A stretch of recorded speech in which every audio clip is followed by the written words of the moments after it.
اسلام آباد high court نے نواز شریف کی 22 ستمبر کو حاضری کے لیے ناقابل ضمانت وارنٹ گرفتاری جاری کر دی ہے۔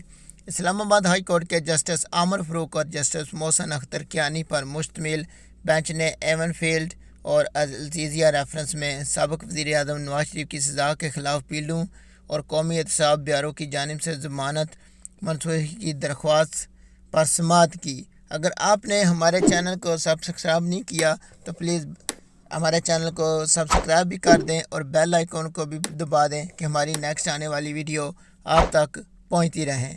عدالت کی جانب سے آج اشتہاری ملزم کی درخواست پر سماعت کی قانونی پوزیشن پر دلائل طلب کیے گئے تھے۔